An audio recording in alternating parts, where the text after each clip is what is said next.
بسم اللہ والحمد للہ والصلاۃ والسلام علی رسول اللہ۔ محترم ناظرین کرام، پروگرام ستارہ حرم کے ساتھ آپ کا میزبان ڈاکٹر مسعود قاسم آپ کی خدمت میں حاضر ہے۔ رمضان المبارک کی ان بابرکت ساعات میں، ان بابرکت لمحات اور گھڑیوں میں آج ہمارا مختصر موضوع اللہ رب العالمین سے تعلق کیسے ہے۔ ہم نے رمضان المبارک کے روزے رکھنے ہیں، رکھ رہے ہیں اور انشاءاللہ مزید بھی رکھیں گے۔ اللہ کریم ہمیں اس کی توفیق عطا فرمائے۔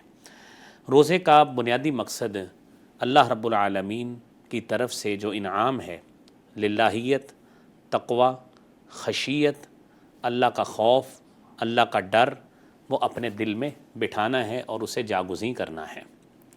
اگر یہ مقصد حاصل ہو جائے تو روزے کا بنیادی مقصد اور جو اس عبادت کو کرنے کا سنتھسس اور جسٹ چاہیے اور کرکس چاہیے، وہ یقیناً ہمیں حاصل ہو جاتا ہے۔ محترم ناظرین کرام، اللہ رب العالمین سے تعلق اس وقت مضبوط ہوگا جب ہم اس آیت پہ فوکس کریں گے جس میں اللہ رب العالمین نے سورہ انعام کے آخر میں فرمایا ہے، قُلْ إِنَّ صَلَاتِي وَنُسُكِي وَمَحْيَايَ وَمَمَاتِي لِلَّهِ رَبِّ الْعَالَمِينَ۔ اے نبی صلی اللہ علیہ وسلم فرما دیجئے، بے شک میری نماز، میری قربانی، میرا زندہ رہنا اور میرا مرنا وہ صرف اللہ رب العالمین کے لیے ہے اور سارا کچھ اسی کے لیے ہے۔ محترم ناظرین کرام، اللہ رب العالمین بندے کے ساتھ کیسا تعلق بناتے ہیں، اور وہ تعلق سب سے پہلا ذریعہ بندہ اپنی دعاؤں کے ساتھ اللہ رب العالمین سے تعلق مضبوط بناتا ہے۔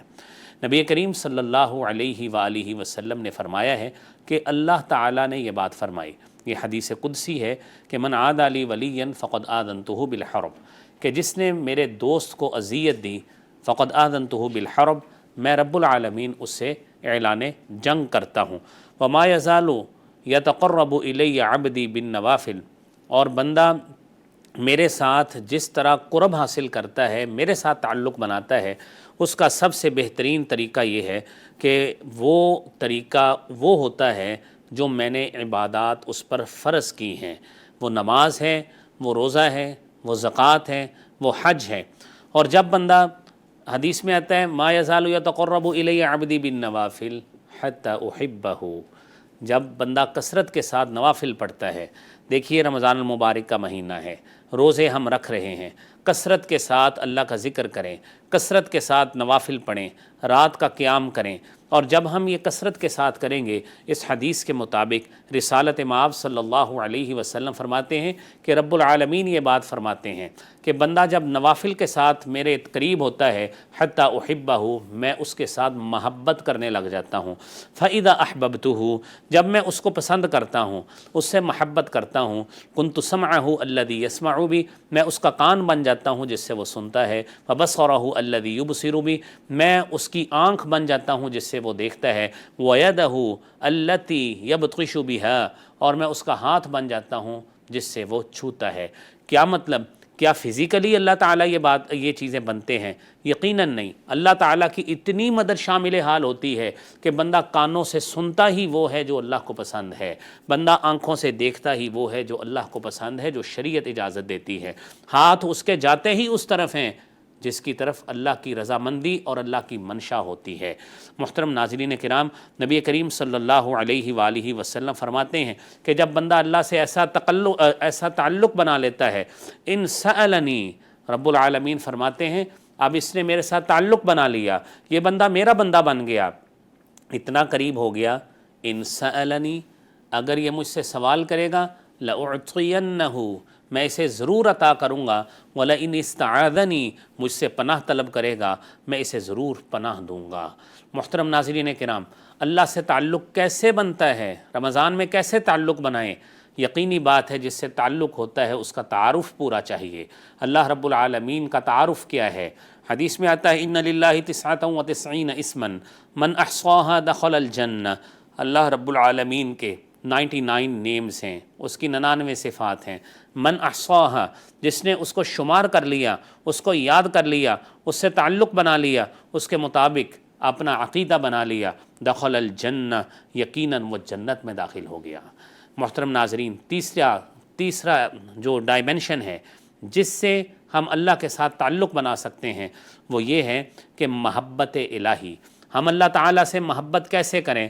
قرآن کہتا ہے قُلْ إِن كُنتُمْ تُحِبُّونَ اللَّهَ، اے نبی کہہ دیجئے اگر تم اللہ سے محبت کے دعوے دار ہو، فَاتَّبِعُونِی، مجھ محمد سے اتباع کر لو، میری پیروی کر لو، میرے پیچھے لگو، یحببکم اللہ، اللہ تم سے محبت کریں گے. اور پھر اس کے ساتھ ساتھ قرآن نے ہمیں یہ بھی کہا سورہ انعام میں انی وجہت وجہی للذی فطر السماوات والارض حنیفا. جب بندہ یہ اقرار کرتا ہے انی وجہت وجہی، میں نے اپنا چہرہ جو ہے وہ خالصتاً اس اللہ کے لیے متوجہ کر لیا ہے، فطر السماوات والارض، جس نے آسمانوں اور زمین کو پیدا کیا ہے، میں مشرکوں میں سے نہیں ہوں. میرے محترم ناظرین، یہ 3 باتیں ہو گئیں. چوتھی بات یہ ہوئی کہ اگر ہم اللہ سے تعلق بنانا چاہتے ہیں، اپنی عبادت میں اخلاص پیدا کریں.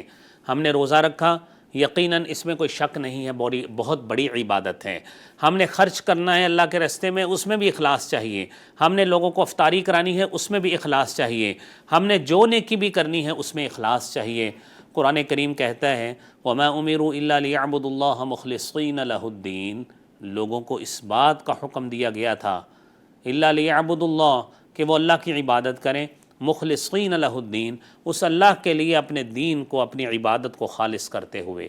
اور قرآن کریم میں واحد کے صیغے کے ساتھ بھی حکم موجود ہیں فَاعْبُدِ اللَّهَ مُخْلِصًا لَهُ الدِّينَ، کہ عبادت کرنی ہے تو صرف اور صرف اللہ کے لیے اپنی عبادت کو خالص کرتے ہوئے، اپنے دین کو خالص کرتے ہوئے. محترم ناظرین، 5ویں بات جس روزے کو ہم نے آج رکھا ہوا ہے، اس روزے کے حوالے سے نبی کریم صلی اللہ علیہ وآلہ وسلم نے فرمایا ہے. حضرت ابو امامہ رضی اللہ تعالی عنہ روایت کرتے ہیں کہ میں نے اللہ کے رسول صلی اللہ علیہ وسلم سے جب یہ فضیلت والا عمل پوچھا، اللہ سے تعلق کا عمل پوچھا، تو رسالت مآب صلی اللہ علیہ وآلہ وسلم نے فرمایا علیک بالصوم، ابو امامہ روزہ رکھو، انہ لا مثل لہ، کیونکہ اس کے مثل کوئی عمل نہیں ہے. کیونکہ یہ روزہ، یہ اس حوالے سے اللہ خود فرماتے ہیں الصوم لی وانا اجزی بی، روزہ میرے لیے، میں نے ہی اس کی جزا دینی ہے. محترم ناظرین، یہ 5 باتیں اگر ہم ذہن میں بٹھائیں گے، رمضان المبارک میں بالخصوص اللہ سے تعلق مضبوط ہوگا، ہماری دعائیں قبول ہوں گی، کرائسس سے ہم نکلیں گے. اللہ کریم ہمیں اس کی توفیق عطا فرمائے. وآخر دعوانا ان الحمد للہ رب العالمین.